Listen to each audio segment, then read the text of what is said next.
आपका बना रहे जी। अगर बाबू भाग्य से आप आगे हम तो विजय मोर्चा भी कर रहे जी।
साथ ही सभी तरुणा जी का भी हम स्वागत करते हैं।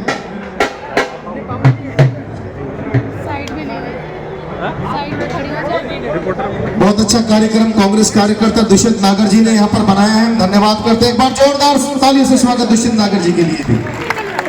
चौधरी महेंद्र प्रताप जी हमारे बीच में। अब मैं अगले वक्ता के रूप में बुलाना चाहूंगा,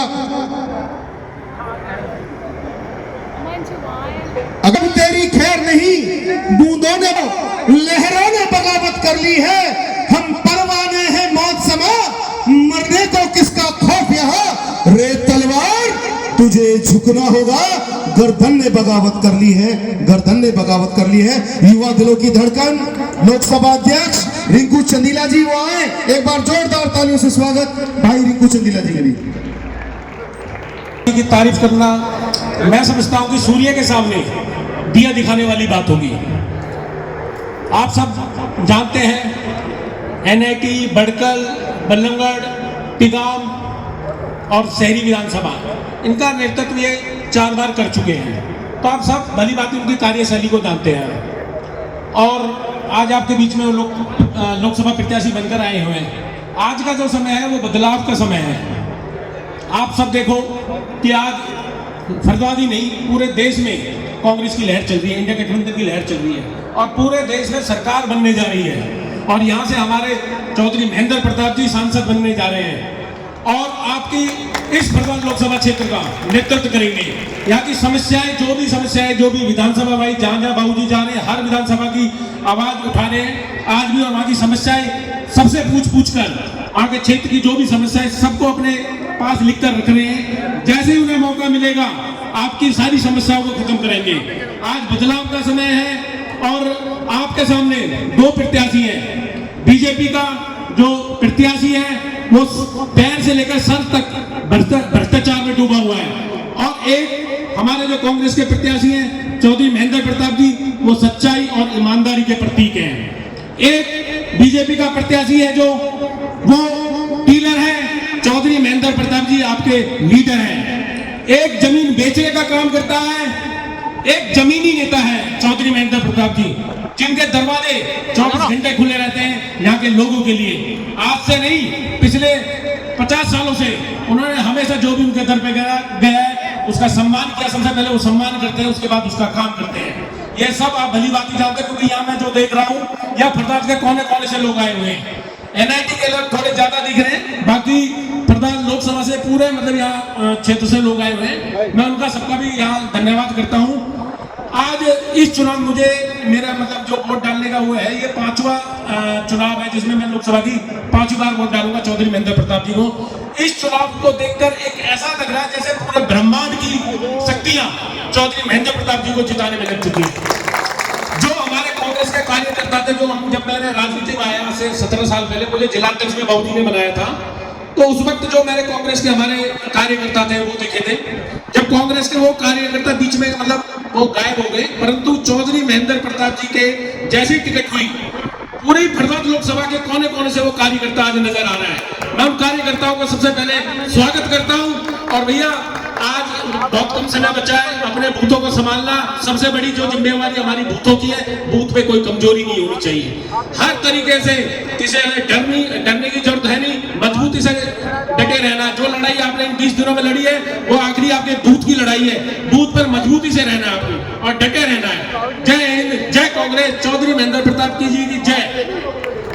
फरीदाबाद लोकसभा क्षेत्र का एक चुनिंदा लोग यहाँ बैठे हुए हैं जो पूरे लोकसभा क्षेत्र का प्रतिनिधित्व करके आपके सामने बैठे। सब तरीके के लोग इसमें हैं, व्यापारी लोग इसके अंदर हैं और छोटे से लेके बड़े तक हर तरीके का पढ़ा लिखा समाज और मजदूर कमेरी कौम सारे यहाँ पर बहुत जी आप लोगों को समर्थन देने के लिए आए हैं, इस उम्मीद के साथ कि आप हम सब लोगों का सहारा बनेंगे और एक छतरी की तरह आप हमारे ऊपर अपनी छत्र छाया सदैव हमारे ऊपर रखेंगे आप। और इस उम्मीद के साथ बहुत जी हम सब लोग आपको समर्थन, अपना प्यार, आपसे आशीर्वाद चाहते हैं बहुत जी। और आप हमें हमारे लिए छतरी का काम करें बहुत जी। और हम सब लोगों की जो समस्याएं हैं उनको भी आप बहुत जल्दी दूर करेंगे। जैसे ही सांसद आप बनेंगे, सांसद तो आप बन चुके हैं, बस शपथ लेना बाकी है। सांसद आप बन चुके हैं, हमारे दिलों के सांसद आप हमेशा हैं और सिर्फ शपथ लेना बाकी है। जो 5 तारीख जब विजय होगी तो आप हमारे हर दिल अजीज सांसद होंगे उस टाइम, ऐसा हमें विश्वास है। सब लोगों की तरफ से आपका धन्यवाद करते हैं बोजी। और ये साथियों, आज के सुंदर प्रोग्राम के आयोजक भाई दुष्यंत नागर जी, मैं उनकी पूरी टीम को मैं बहुत बहुत साधुवाद दूंगा, बहुत उनका हार्दिक धन्यवाद करता हूँ सुंदर प्रोग्राम के लिए।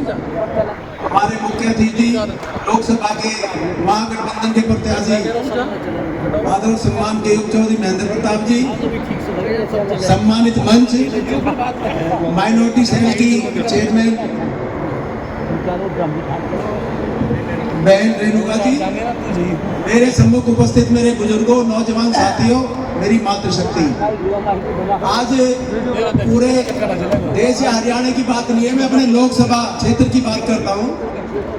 एक तरफ कांग्रेस का लंबा इतिहास है और दूसरी तरफ भारतीय जनता पार्टी। मैं आपको छोटा सा चित्रण और विवरण करना चाहता हूँ।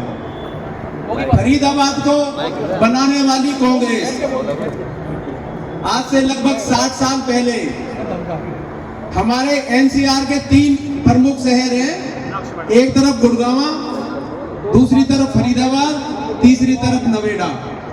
जब 60 साल पहले इस कांग्रेस ने फरीदाबाद को बनाया और इसको बसाया था, बदरपुर बॉर्डर से लेकर बल्लभगढ़ तक बड़ी बड़ी यूनिटें, मदर यूनिट दर्जनों की तादाद में और हजारों इंडस्ट्री की स्थापना की कांग्रेस ने। सुई से लेकर के हवाई जहाज तक का निर्माण फरीदाबाद में होता था, उसको कराने वाली कांग्रेस। उसके बाद इस फरीदाबाद को महानगर बनाने वाली कांग्रेस, फरीदाबाद को मेट्रो देने वाली कांग्रेस, फरीदाबाद में आर जोन को देने वाली कांग्रेस, फरीदाबाद एनआईटी में 500 करोड़ रुपए का मेडिकल कॉलेज बनाने वाली कांग्रेस और फरीदाबाद में लाखों जो हिंदुस्तान के कोने कोने से आए भाई मजदूर हैं, उनको यह सहारा, आसरा और मजदूरी देने वाली कांग्रेस। तो भाइयों, 60 साल पहले जब फरीदाबाद का नाम हरियाणा में नहीं, हिंदुस्तान में और दुनिया में लिया जाता था, फरीदाबाद में इतना रेवेन्यू की कलेक्शन होती थी, हरियाणा की सरकार को चलाने वाला फरीदाबाद था। और उस टाइम गुड़गांव क्या था? गुड़गांव सिर्फ एक चीज के लिए जाना जाता था, माता शीतला माता मंदिर के नाम से। उसके अलावा गुड़गांव में कुछ भी नहीं था। बराबर जो हमारा शहर है नवेड़ा में कुछ भी नहीं था, कालिंदी कुंड से लेके और एक धनकौर हमारा शहर है, वहां तक सिर्फ बरसात के टाइम में जलमग्न था, कुछ भी नहीं था रसालत में पहुंचाने वाली। आज फरीदाबाद को स्मार्ट सिटी के नाम से जो कह रहे हैं, इसको कबाड़ सिटी बनाने वाली ये भारतीय जनता पार्टी है। माननीय चौधरी महेंद्र प्रताप जी जो हमारे बीच में बैठे हैं, 21 साल की उम्र में ये गांव के सरपंच बन गए थे और जो आज भारतीय जनता पार्टी का 2 बार से मंत्री और जहां से सांसद के लिए जो आपके बीच में आ रहा है, वो 94 में जब पहली बार नगर निगम का पार्षद बना था, उस टाइम तक तो माननीय चौधरी महेंद्र प्रताप जी जो हमारे बीच में बैठे, ये 3 बार भारी बहुमत से एमएलए के बनने के बाद में हरियाणा की कैबिनेट मिनिस्टर बन गए थे और 6-6, 7-7 पोर्टफोलियो इनके पास रही है। लेकिन आज इनका जो इतिहास है चौधरी महेंद्र प्रताप जी का 55 साल का जो राजनीतिक इतिहास है, वो दूध की तरह पवित्र है और बेदाग है। और इनके सामने जो भाई कांग्रेस का प्रत्याशी है, जो 10 साल से हमारे बीच में मंत्री के रूप में, उसका इतना काला इतिहास है, काला दामन है उसके अंदर कि कहीं उसमें सफेदी नाम की उंगली टेकने के लिए जगह भी नहीं है। भाइयों, मेरी आपसे सिर्फ यही गुजारिश है कि इस मौके को नहीं गंवाना, हमें चौधरी महेंद्र प्रताप जी को भारी बहुमत से जिताना है और एक वोट 25 तारीख को महागठबंधन के प्रत्याशी चौधरी महेंद्र प्रताप जी के सामने जो हमारा हाथ के पंजे का निशान है, एक वोट उसमें डालें और भारी बहुमत से जिताएं, जो लोकसभा में जाके हमारे फरीदाबाद का नेतृत्व कर सके, हमारे विकास की बात कर सके, हमारे तरक्की और खुशहाली की बात करें। इन्हीं शब्दों के साथ आपका बहुत बहुत आभार। थैंक यू, धन्यवाद। और आए हुए सभी साथियों, इस भीड़ को देखकर लगता है कि कांग्रेस पार्टी को लोग बहुत प्यार करते हैं और हमारे इस कैंडिडेट को भी लोग बहुत प्यार करते हैं। इसी से आभास हो रहा है कि जीत की घोषणा आज हो चुकी है। मैं AICC माइनॉरिटी से हूँ और नेशनल कोऑर्डिनेटर हूँ, पंजाब की प्रभारी भी हूँ। आज सुबह ही पंजाब से आई हूँ और 26 को फिर वापस जा रही हूँ। मैं यही कहना चाहूँगी आप सभी को कि 10 साल में जो कुछ हुआ, आज वो याद करने का टाइम है। सबसे पहले मैं आपको बता रही हूँ, 2-3 शब्दों में ही मैं इस बात को खत्म करूंगी। सबसे पहले जब 10 साल पहले ये सरकार आई तो इनका धर्म की जो चाल थी वो शुरू हो गई। इन्होंने सबसे पहला अटैक दिल्ली के चर्च में, कैथोलिक चर्च में अटैक किया और चर्च को जलाया। उसके बाद ये CA NRC लेकर आने की कोशिश करी, इनको लाने की। उसमें इतनी माताएं बहनें सर्दी गर्मी आंधी तूफान में बैठी रही पर इन्होंने कोई सुनवाई नहीं करी। उसके बाद हम चलते हैं तो किसान आंदोलन, जो हमारा अन्नदाता है, किस तरह सड़कों पर बैठा था पर इन्होंने किसी की सुधी नहीं ली। आज तक भी वो पूर्ण विराम लगा हुआ, क्वेश्चन मार्क लगा हुआ है। इसके बाद आता है कोरोना। आप देखिए कि कोरोना महामारी आई पर इस सरकार के पास कोई इंतजाम नहीं था। कितने घर सूने हो गए, कितनी गोदियां सूनी हो गई और कितनी मांगे सूनी हो गई। मैं यही कहूंगी आप लोगों से कि इन सब चीजों को ध्यान में रखते हुए आप महेंद्र प्रताप जी को जीत दिलाएं। और जो ये धर्म की राजनीति खेल रहे हैं, ईसाइयों, मुस्लिम और माइनॉरिटीज पे जो ये दंगे फैला रहे हैं और जो एक नारा लगाते हैं हिंदुत्व का, जबकि हमारे हिंदू भाई बहन भी सब हमारे साथ हैं। ये देश एक गुलदस्ता है जिसमें हिंदू, मुस्लिम, सिख, ईसाई सब रहते हैं, पर इन्होंने इस गुलदस्ते को तोड़ने की और नोचने की कोशिश की है। मैं यही कहूंगी कि राहुल जी ने जो सैक्रिफाइस किया इस देश के लिए, कि उनको क्या जरूरत है भारत जोड़ो यात्रा करने की। वो शख्स कन्याकुमारी से लेकर कश्मीर तक पैदल चले, किसके लिए चले? हमारे लिए चले, इस देश को बचाने के लिए चले। आज ये मौका है कि यदि आप चाहते हैं कि संविधान बच सके और आप शांति और अमन और आजादी से रह सके, तो आप लोग कृपया करके महेंद्र प्रताप जी को जीत दिलाएं और EVM में खास तौर पे सबसे पहले देखकर हाथ पर मोहर लगाएं। और एक जन से मैं रिक्वेस्ट करूंगी कि इसको लापरवाही ना करें। इस समय एक वोट कीमती है, आपको घरों से निकलना है और वोट डालना है। इतनी बातें कह के मैं अपनी वाणी को विराम दूंगी। Thank you so much.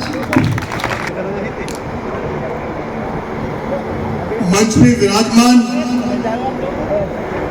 परम आदरणीय आपके हमारे सबसे प्रिय भावी सांसद 2024 बड़े बाबूजी चौधरी महेंद्र प्रताप जी, जिनकी कई खासियतों में से एक खासियत ये भी है कि वो बच्चों में बच्चे हो जाते हैं, युवाओं में युवा हो जाते हैं, बुजुर्गों में बुजुर्ग बन जाते हैं, हर एक का दिल जीतते हैं।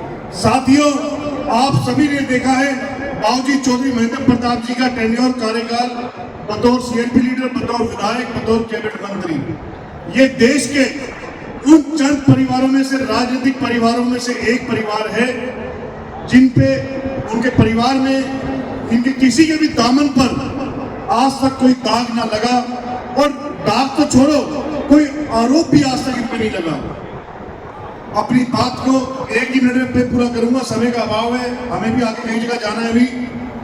देखिए, आप में से कुछ लोगों को ये जिस चीज का नहीं पता उस चीज का भी हम बता देना चाहते हैं। आज फरीदाबाद में जिस फतेहपुर फ्लाईओवर का, जिस मेट्रो का, जिस ईएसआई मेडिकल कॉलेज का, जितने भी यहाँ पे स्कूल्स हैं और आईएमटी, जो आईएमटी इंडस्ट्रियल एरिया है, इन सब का जो आज आप लोग आनंद उठा रहे हो या फायदा उठा रहे हो, वो केवल और केवल हमारे उस समय के कांग्रेस पार्टी के माननीय मुख्यमंत्री जी वे बाबूजी चौधरी महेंद्र प्रताप जी की दूरगामी सोच का, दूरगामी नीति का ही परिणाम है। अगर बाबूजी ने फरीदाबाद की हक की लड़ाई नहीं लड़ी होती तो ये बदरपुर पुल जो बोटलनेक बना हुआ था वो नहीं होता। साथियों, एक बात करके दो बातें और कहूंगा आपसे। ये वो बाबूजी हैं जिनको संन्यास से और संसद तक पहुंचाने का फैसला भी आपका ही है, निर्णय भी आपका ही है, इच्छा भी आपकी है। अब आपकी हमारी सबकी जिम्मेदारी बनती है। और आखिरी बात फिर कहने जा रहा हूं, ब्राह्मण का बेटा हूं परशुराम। देखिए, इस फरीदाबाद का, आपका, आपके आने वाली पीढ़ी का अगर कोई भला कर सकता है तो वो केवल और केवल कांग्रेस पार्टी, और कांग्रेस पार्टी में भी केवल और केवल बतौर सांसद चौधरी महेंद्र प्रताप जी कर सकते हैं। और आप सभी से मेरी गुजारिश है हाथ जोड़ के, 25 मई को जब आप वोट देने जाएंगे, मैं बस एक चीज आपसे चाहता हूं, आप अपना एक हाथ अपने दिल पर रख लेना। निश्चित रूप से आपके दूसरे हाथ की उंगली बाबूजी के नाम पर कांग्रेस पार्टी के हाथ के पंजे पर जाएगी। और मुझे इस बात में कहने में कोई गुरेज नहीं, कोई डर नहीं।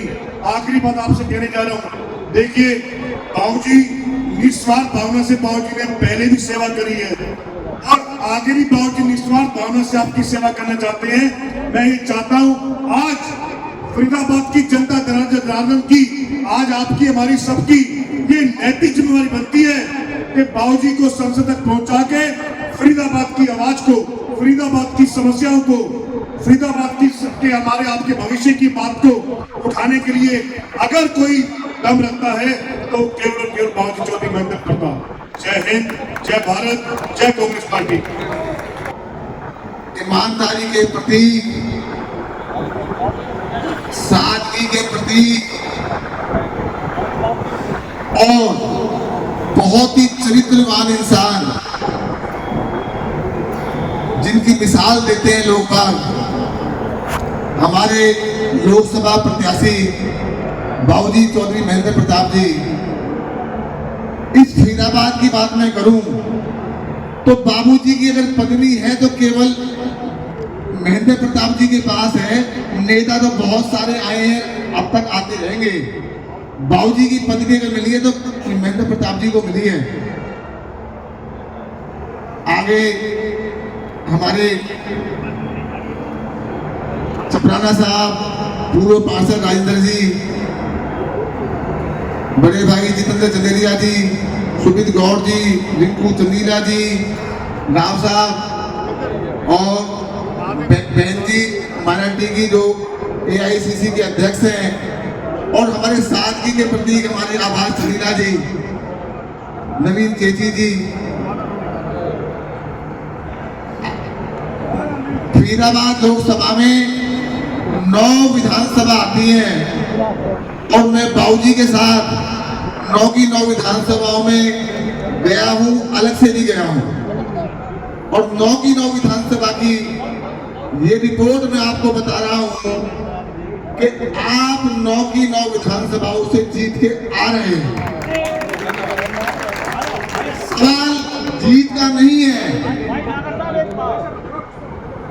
सवाल केवल इस बात का है कि NIT, बडकल और तिगांव विधानसभा बाबूजी का अपना घर रहा है। जब वहां जाते हैं तो ये लोग मेरे से सवाल करते हैं कि आप कितनी ज्यादा के भेजोगे। उन लोगों से वादा करके आया हूं मैं कि पलवल से ज्यादा हम फरीदाबाद से आपको जिता के भेजेंगे। क्या ये वादा आप पूरा करा दोगे? अगर ऐसा है तो हाथ उठा के सभी। चेयरमैन साहब जो है, अभी बहुत बड़ी बात चेयरमैन साहब, बहुत सारा मसाला मेरे पास बोलने के लिए तो बहुत सारा है, धन्यवाद करूंगा। है चमन में दीदावर पैदा, जिनका बेसब्री से इंतजार कर रहे हैं। समय की हमें पालना करनी है। आवाज नहीं आई। राम राम जी, बहुत बहुत धन्यवाद। बैठी हुई सारी एनआईटी, सारे फरीदाबाद की मोजिज सरदारी, आप सभी का चीतल गार्डन पहुंचने पर बहुत बहुत अभिनंदन, स्वागत। और 2024 के इस रण क्षेत्र के अंदर हमारे इस 2024 के कांग्रेस पार्टी के जो प्रत्याशी हैं, शेर हरियाणा चौधरी महेंद्र प्रताप जी, आप सभी को मालूम है 25 तारीख को जो हरियाणा में मतदान होना है, भारतीय जनता पार्टी चुनावी मुद्दों पर वो बात नहीं करना चाह रही, वो केवल और केवल राम और रहीम पर बात करना चाह रही है। एक छोटी सी बात आप सभी के जहन में लाना चाहूंगा। तमाम फरीदाबाद के अंदर सभी मंदिरों के बाहर एक नरेंद्र मोदी जी का और एक अयोध्या श्री राम मंदिर की गई थी कि राम काज कीन्हू बिनु मुहे कहां विश्राम।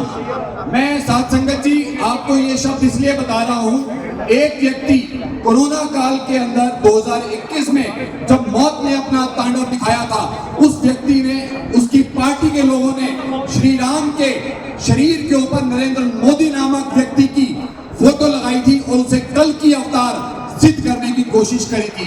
और आज इस चौपाई के माध्यम से वो स्वयं को, क्योंकि ये चौपाई श्री हनुमान जी महाराज ने श्री भरत लाल जी महाराज से कही थी, और आज वह व्यक्ति अपने आप को स्वयं श्री हनुमंत लाल जी महाराज के समान फोटो में दिखाकर कहना चाहता है कि मैं श्री राम का सेवक हूं।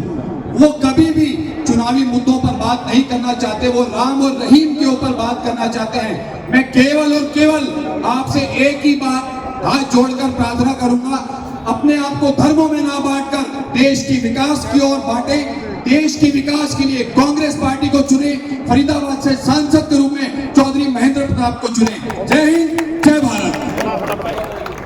है और बड़ी मुश्किल से होता है चमन में दीदावर पैदा। एक बार जोरदार तालियां हरियाणा के पूर्व कैबिनेट मंत्री चौधरी महेंद्र प्रताप जी।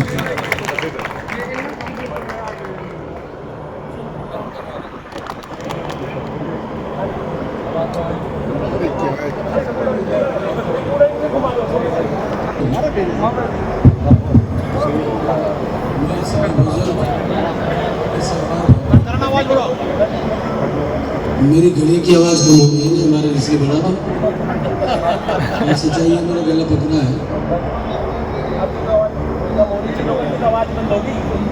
मेरे लिए मेरे सभी साथी जिन्होंने चारों तरफ से मुझे घेर भी रखा है, कुछ पीछे बैठे मेरे लिए प्रार्थना भी कर रहे हैं, वोट भी मांग रहे हैं।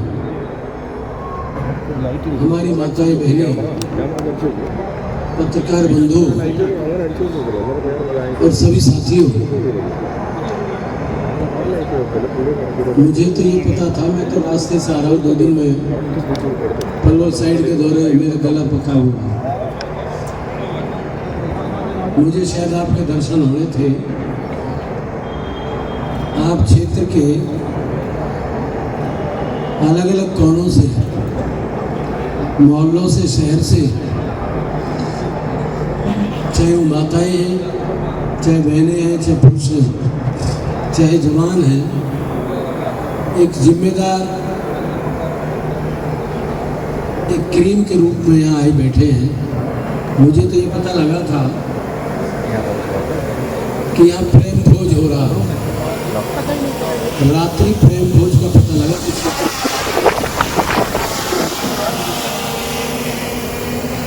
ये आज की मीटिंग मुझे लगता थी तो ये इलेक्शन की मीटिंग, पर मुझसे झूठ बोल दिया।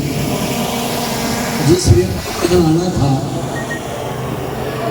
उसने बोल दिया कि वो फंसा फेटा है मेवात में और वे मेरे जिम्मे ड्यूटी लगा दी, तो मैं तो एक सेवादार के रूप में आपके बीच में आ गया।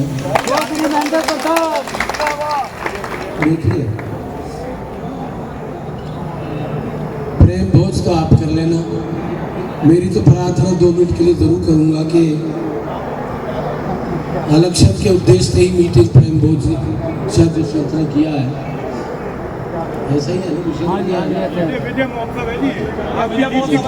देखिए, मैं आपकी भावनाओं को समझ सकता हूँ कि आप निश्चिंत होकर के निश्चितता का एक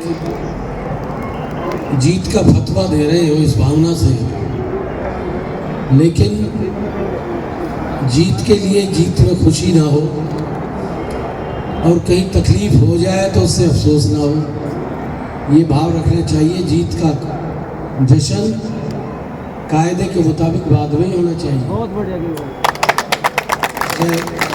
फिर भी आपकी भावना है, मैं आपकी भावनाओं को कमज़ोर नहीं करना चाहता। मैं 2 बात कहूँगा, आप यहाँ पे बैठे हैं, इसका उद्देश्य इलेक्शन ही है, मैं समझ रहा हूँ। देखिए, मैं उम्मीदवार आपके बीच में कांग्रेस और आप पार्टी का गठबंधन का हूँ, जिसे इंडिया गठबंधन कहते हैं। सच्चाई ये है कि मैंने तो टिकट के लिए अप्लाई भी नहीं किया था और ये दायित्व विजय प्रताप को सौंप दिया था कि जवानों को मौका हमें देना चाहिए और हमें आत्मचिंतन स्वाध्याय करना चाहिए। स्वाध्याय समझ रहे हो ना? किताबों का ही स्वाध्याय नहीं होता, आर्ष ग्रंथों का ही स्वाध्याय नहीं होता। स्वाध्याय आत्मा का अध्ययन करना चाहिए। लेकिन भाई, चारों तरफ से जनता की आवाज, पार्टी ने सर्वे, और भाई मुझे आपके बीच में लाके खड़ा आपने कर दिया। जो सत्य जनता ने किया और मैं उस दायित्व को निभा रहा हूँ। मैंने फिर उसको स्वीकार किया, पार्टी के लिए और जनता के लिए। आज इलेक्शन में मेरे ख्याल में 3-4 दिन बाकी है। कल प्रचार का आखिरी दिन है।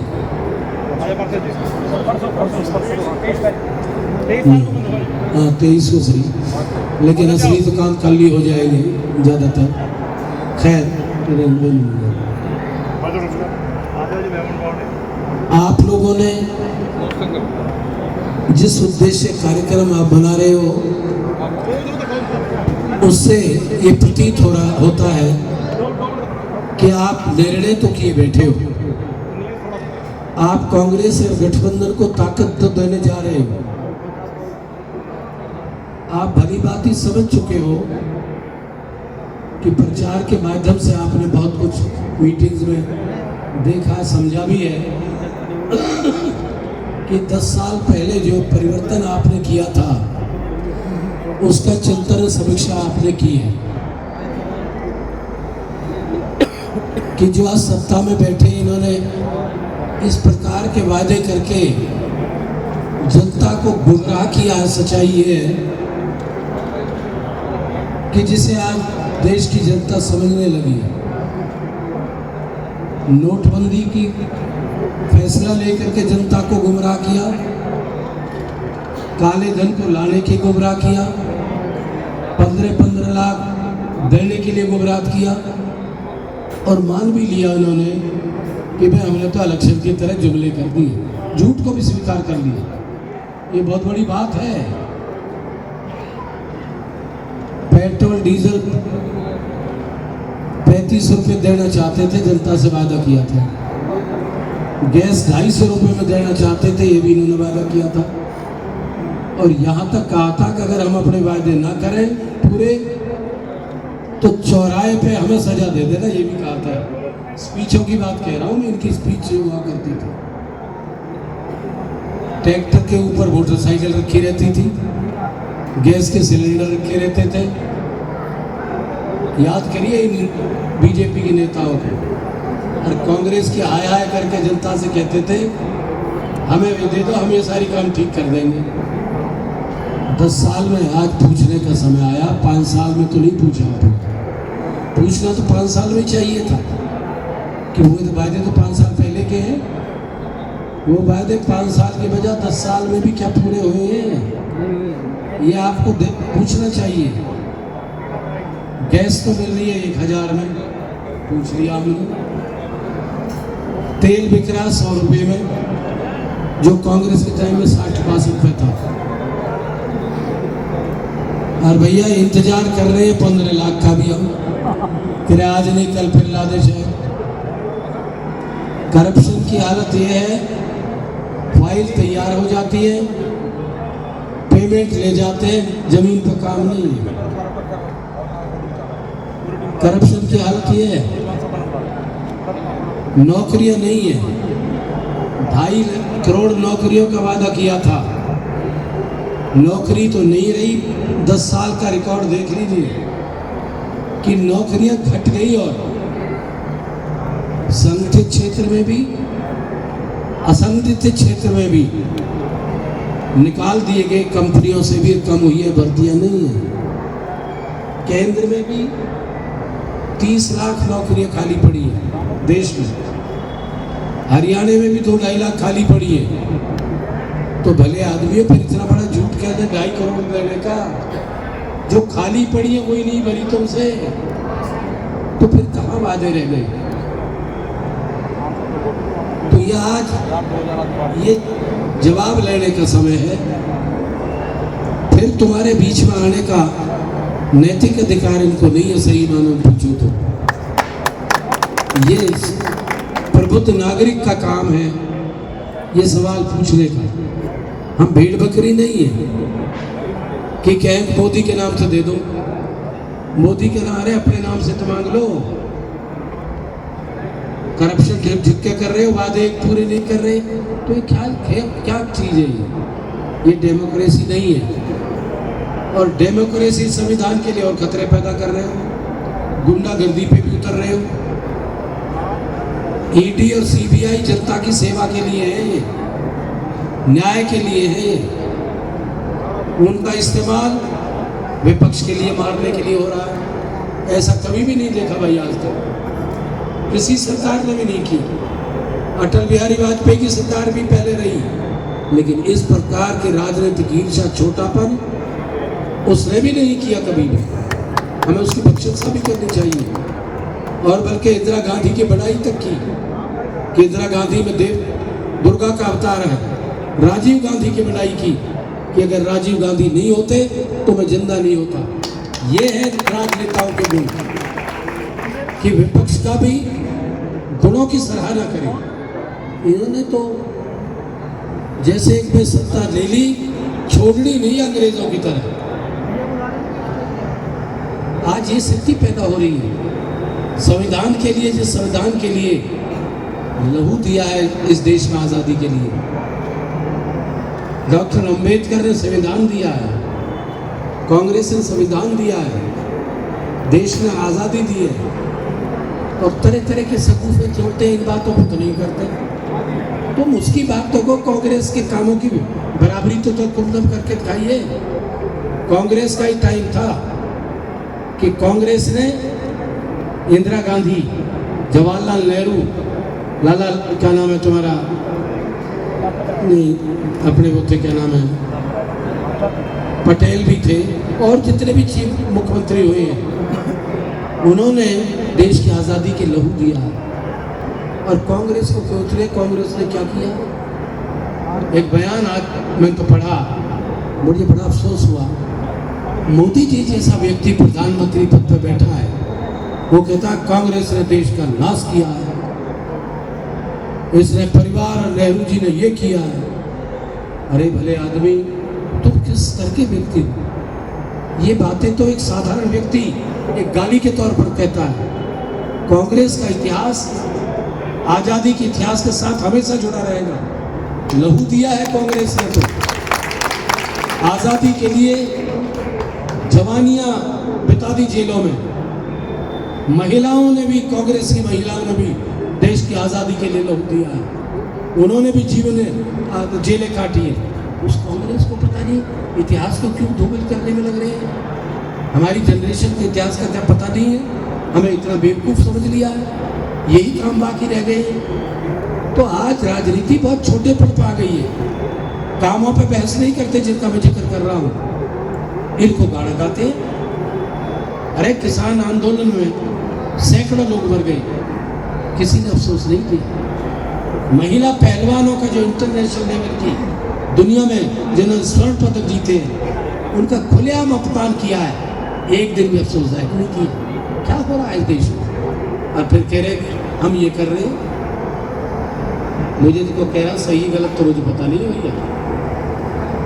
अखबार में कोई बयान दिया शाहजी ने, मतलब कितनी बड़ी वही जुमलों की आदत है कि जब निराशा इनको लगती है, मैं समझता हूँ निराश है, ये डर गए कि गठबंधन आ रहा है, गठबंधन की सरकार देश में आ रही है, ये इनको महसूस हो चुका है, ये सच्चाई है। अरे दाब फेंक रहे हैं, क्या फेंक रहे हैं? अगर वो सही है, मुझे तो बताया किसी ने स्पीकर का समय, अरे 15 मिनट में क्या जेल होगी हमारी? वो बैठे में तो समझा रहा हूँ, मैं तो वो कह रहा हूँ सुन लो भैया, तब आप फैसले कर लो। तो क्या कह रहा था मैं? हाँ, अमित शाह जी क्या कहते हैं? लेकिन आपके हम आ गए तो पीओको को ले लेंगे हम। अरे भले आदमी क्या बयान दे रहे? इलेक्शन में पीओको 10 साल में तो ले लिया तुमने, ये 10 साल में लेके दिखा देते। क्या कह रहे हो? देश को क्यों तबाही के कगार पर ले जा रहे हो? पीओको एक ऐसी समस्या है, इसका समाधान क्या आसान है? इसका समाधान महायुद्ध है और युद्ध बटनों से होगा, पर ये युद्ध नहीं कर रहे, करेंगे भी नहीं, महाविनाश होगा। ये तो इलेक्शन के जुमले फेंक रहे हैं कि लोगों को फिर बेवकूफ बना ले, वाह भाई वाह, हम पाकिस्तान में मार के छीन लेंगे। अरे भैया दूसरी चीजों की तरफ ध्यान दीजिए। कहाँ क्या कह रहे हो तुम? अपनी कमियों को छुपाए रहे हो तुम। नोटबंदी से लेकर एक भी फैसला अगर सही हो तो मैं डिबेट करने को तैयार हूँ भाई। नोटबंदी को तो गलत पहले साबित कर लिया, जीएसटी वगैरह सब गलत साबित हो रही है। व्यापारी निहायत दुखी है, व्यापारी रोते देखे हैं कि भाई जीएसटी भी दे रहे हैं और दूसरा रिश्वत भी दे रहे हैं। रोज आके खड़े हो जाए इनके नए नए के नियम, या तो पैसे दे के अप्लाई कर रहे हैं। जीएसटी का मतलब क्या है?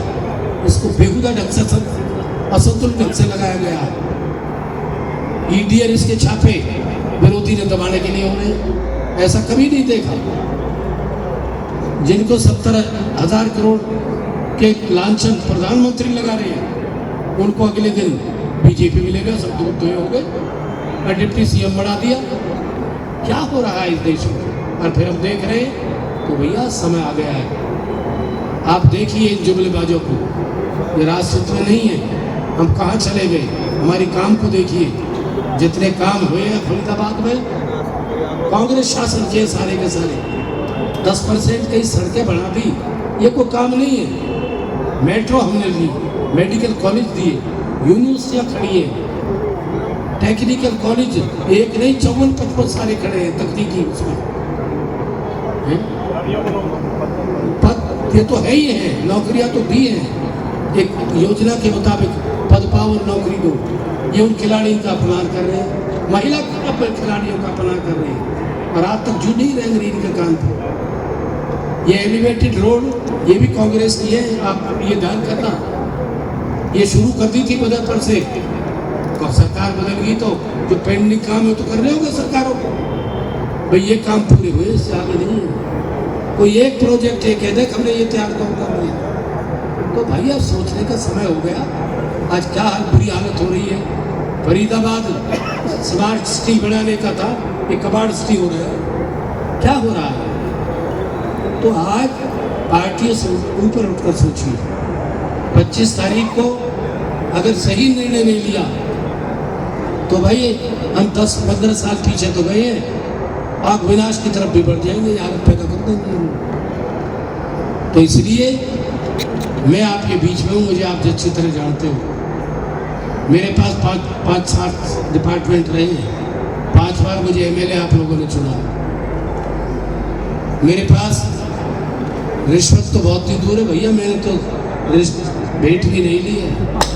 और दूसरी तरफ का आप देख रहे हैं कि लोग चारों तरफ करप्शन पाल ही कह रहे हैं।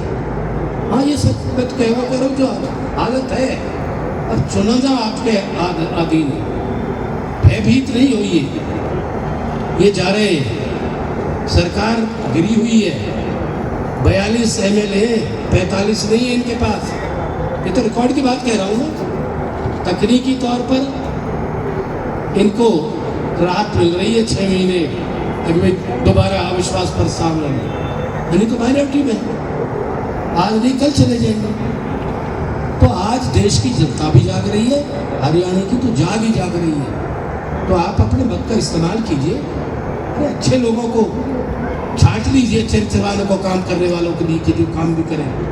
हमने काम किए, ये हमारी योजनाएं पुरानी है जो हमने की है, बेहताशा बजट हमने सही लगाया। तो भाई मेरी तो आपसे प्रार्थना है, आप प्रेम भोज तो करिए, लेकिन प्रेम भोज अपने भविष्य के लिए कहिए, सही गलत के नाम के लिए कहिए, अपने कर्तव्य बोध के लिए करिए। मेरी बात को मत सुनिए, मेरी बात में अगर सच्चाई है तो 2 दिन खुद सोचिए, निष्पक्ष सोचिए और फिर निर्णय ले लीजिए। मैं तो आपको भरोसा दे सकता हूँ, हमारी पार्टी ने मैनिफेस्टो तैयार और किया है कि इन्होंने तो 10 साल में सारा नाश ही कराया है। भाई जितने वायदे मैंने गिराए सारे उल्टे हुए हैं, एक भी पूरा नहीं हुआ।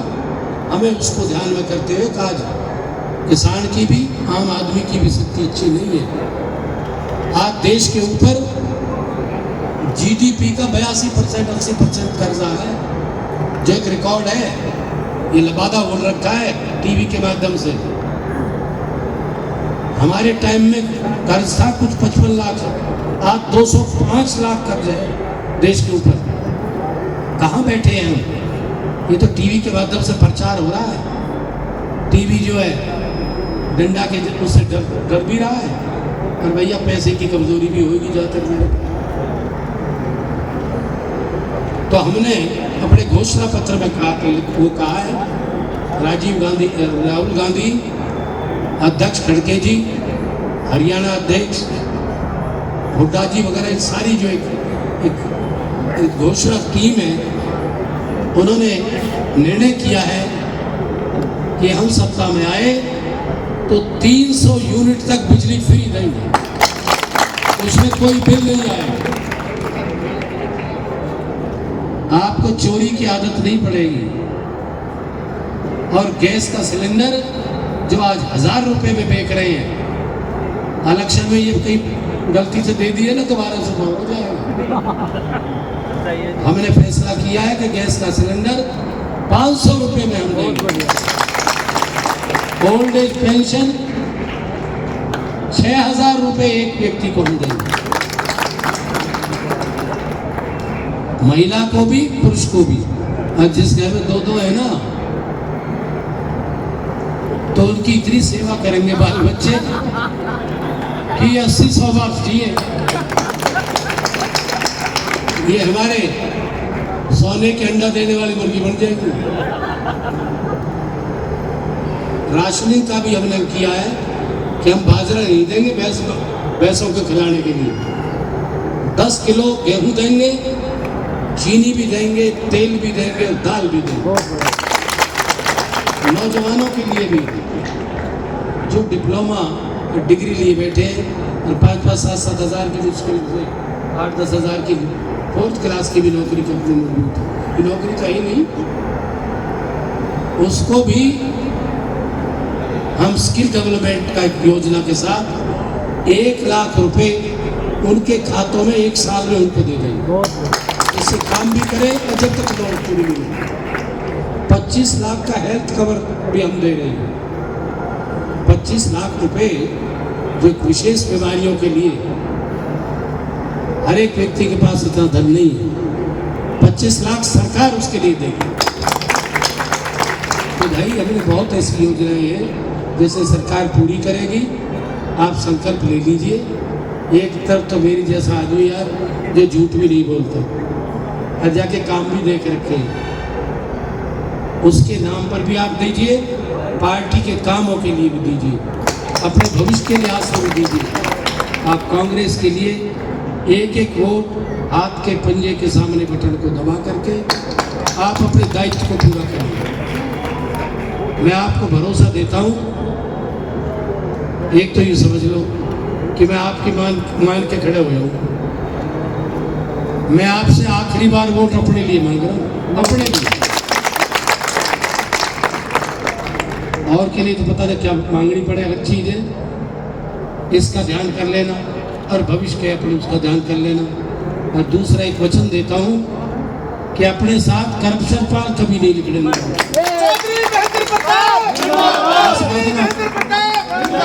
करने वाला व्यक्ति हूं और एक कामों की दृष्टि से, डेवलपमेंट की दृष्टि से कभी किसी को शिकायत नहीं रहने दूंगा, ये मैं वचन देता हूं। और फरीदाबाद को जो आज कबाड़ खाना हुआ पड़ा है, कॉलोनीज की हालत बुरी है, ये 10-5% अंदर की सड़कें कहीं की बनना, ये कोई विकास नहीं है। देश अच्छी स्थिति नहीं है। हम ये वादा करते हैं कि चाहे हमें कितनी ताकत लगानी पड़े, इस फरीदाबाद को विकसित सिटी बना के छोड़ेंगे। स्मार्ट नाम तो चलेगा, विकसित, उसके लिए बहुत कुछ हमें करना पड़ेगा। अंत में आप सभी का मैं सम्मान करता हूँ, आपका धन्यवाद अदा करता हूँ, आपको हृदय से नमन करता हूँ। मैं सभी को कह रहा हूँ, बता रहे हर कम्युनिटी से, हर संस्थाओं से आप लोग आए हैं। आप भाई भविष्य के निर्माता हैं। मैं आपका हृदय से स्वागत भी करता हूँ, सम्मान भी करता हूँ और आपके अच्छे उज्जवल भविष्य की प्रभु से कामना करता हूँ। धन्यवाद। जय हिंद। चीतल गार्डन में एक विशाल प्रोग्राम किया गया है, इस बारे में क्या कहना चाहेंगे जी?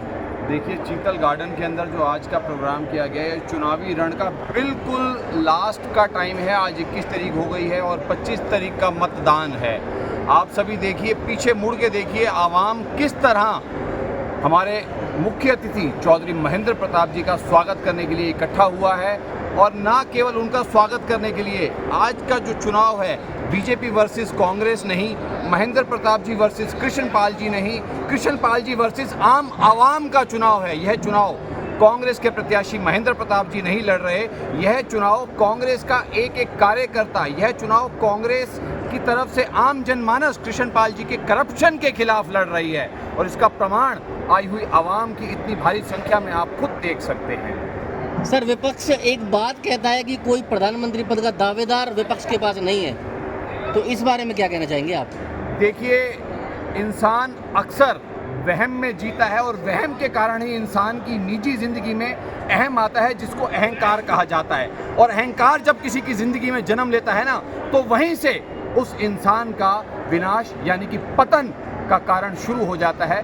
तो सत्ता में बैठी हुई पार्टी इस बात की चिंता ना करे कि विपक्ष के पास कोई प्रधानमंत्री पद का दावेदार है या नहीं है, बल्कि स्वयं प्रधानमंत्री जी जो देश की आवाम के साथ मुद्दों की बात नहीं करते, वो धर्म जाति लोगों को बांटने की बात करते हैं। वाकई अगर भारतीय जनता पार्टी ने कोई विकास करा है तो वो विकास के मुद्दों की बात करे, ना कि श्री राम जी को लेकर और ना ही रहमान को लेकर बात करें, ना ही हिंदू को लेकर और ना ही मुस्लिम को लेकर बात करें विकास की, आम जनमानस के हितों की।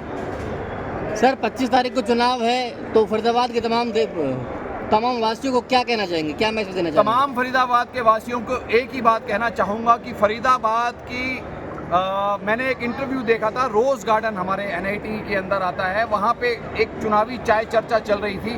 तो भाजपा के कुछ वहाँ पर प्रतिनिधि कार्यकर्ता जो बैठे हुए थे, तो उन्होंने बड़े अच्छी बातें करी कि लोगों को पता नहीं है चुनाव पार्षद का किन मुद्दों पर लड़ा जाता है, विधानसभा का किन मुद्दों पर लड़ा जाता है और लोकसभा का चुनाव किन मुद्दों पर लड़ा जाता है। तो वहाँ पे एक साथी ने बोला कि ये लोकसभा का चुनाव है, इसको ज़मीनी मुद्दे यानी कि निगम के मुद्दों को लेकर या विधानसभा के मुद्दों को नहीं लेकर लड़ा जाना चाहिए। मैं याद दिलाना चाहता हूँ उन सभी भाजपा के कार्यकर्ताओं को, सभी भाजपा के नेताओं को, चुनाव केवल चुनाव होता है। आम जनमानस, चाहे निगम का चुनाव हो, चाहे विधानसभा का हो, चाहे लोकसभा का हो, वोट की ताकत केवल एक ही होती है और वोट की ताकत के दम पर ही आवाम अपना एक वोट देती है, आपको प्रतिनिधि चुनती है। आप चाहे निगम के रूप में उसको विकास दें, चाहे विधानसभा के रूप में, चाहे लोकसभा में, मगर ट्रिपल इंजन की सरकार फरीदाबाद में रही। निगम में भाजपा के मेयर रहे, हरियाणा में भाजपा के मुख्यमंत्री रहे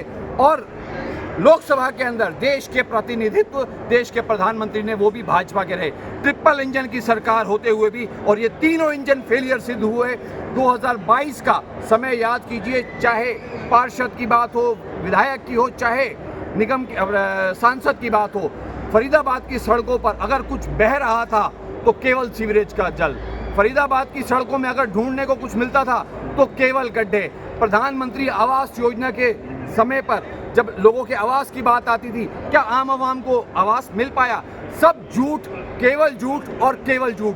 भाजपा की तरफ से लोगों को मिला तो केवल झूठ, और कांग्रेस जब भी सत्ता में आती है देती है केवल एक विश्वास, एक उम्मीद, और ऐसा विश्वास, ऐसी उम्मीद जिससे आम जनमानस की जिंदगी की दिशा और दशा दोनों बदलती है। आम जनमानस को पूरी तरह शिक्षा के क्षेत्र में, किसानों को खेती के क्षेत्र में और व्यापारियों को बिजनेस के क्षेत्र में सभी रूप से समान विकास देने का काम करती है केवल और केवल कांग्रेस पार्टी।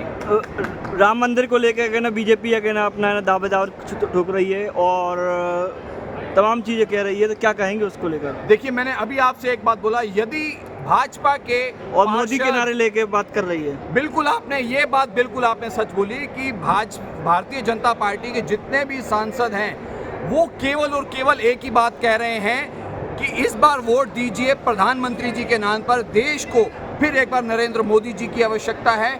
आप हमें वोट देंगे तो उनके हाथ मजबूत होंगे। आप याद रखिएगा, क्या हर काम को मैं जनता जनार्दन को एक बात समझाना चाहूंगा, अपने के नाम से वोट नहीं मांग रहे हैं वो। इसीलिए नहीं मांग रहे हैं क्योंकि जमीनी हकीकत यह है, आम आवास को जो प्रधानमंत्री जी ने बोला था कि हर व्यक्ति को घर मिलेगा, प्रधानमंत्री आवास योजना के तहत क्या गरीबों को प्रधानमंत्री जी की आवास योजना के तहत घर मिला? नहीं मिला। आप जाके देखिए नहर पार किसके घर बने। मैं नहीं कह रहा, आम आवाम कह रही है। प्रधानमंत्री जी ने बोला था हर घर में नल होगा, नल में स्वच्छ जल होगा। मैं याद दिलाना चाहता हूं भारतीय जनता पार्टी के सभी नेताओं को और फरीदाबाद की तमाम आवाम को कि हर घर में नल तो है मगर उसमें बह रहा सीवरेज का जल इन्हीं के कर्मों की बदौलत है। मैं याद दिलाना चाहता हूं फरीदाबाद की सारी आवाम को कि फरीदाबाद के सरकारी स्कूलों की दिशा इन्होंने ऐसी बदली कि आज उसमें पढ़ने वाले बच्चों की ज़िंदगी, उसकी दशा खराब हो चुकी है। आप जाके देखिए सरकारी स्कूलों के लिए, खासकर बेटियों के लिए, कन्या वाले जो हमारे सरकारी स्कूल है वहाँ हमारी बेटियों के लिए शौचालय तक की सुविधा ये लोग उपलब्ध नहीं करवा सके। और ये बात करते हैं एक राष्ट्र एक सम्मान एक विधान की, सब झूठ है। और केवल फरीदाबाद नहीं, तमाम भाजपा के जो प्रतिनिधि हैं वो सभी सुबह से शाम तक पानी पी कर केवल और केवल झूठ बोलने का काम करते हैं। बीजेपी कह रही है 400 पार के नारे लगा रही है, क्या कहेंगे इसको लेकर? बिल्कुल ठीक कह रहे हैं आप। बीजेपी जो 400 पार का नारा लगा रही है, आपकी जानकारी में डालूं, वो 400 इस बार कह रही है 2024 में अगर हम सत्ता में आए तो निश्चित रूप से भारत देश के अंदर पेट्रोल की कीमत और डीजल की कीमत 400 पार होगी। आपके समझने में गलती है, उनके समझाने में गलती नहीं है। उन्होंने 400 पार बोला, उन्होंने ये थोड़ी बोला हम डीजल को पार करेंगे, पेट्रोल को करेंगे, सरसों के तेल को करेंगे, दाल को करेंगे, चीनी को करेंगे, किसको करेंगे? ये सभी खाद्य पदार्थ निजी जीवन में, जिंदगी में जो चल रही है उन सब चीज़ों को 400 पार करेंगे। 400 क्या, अगर सीटों की बात करते हैं तो ये 200 से भी नीचे जाएंगे। आप लिख लीजिए। Thank you.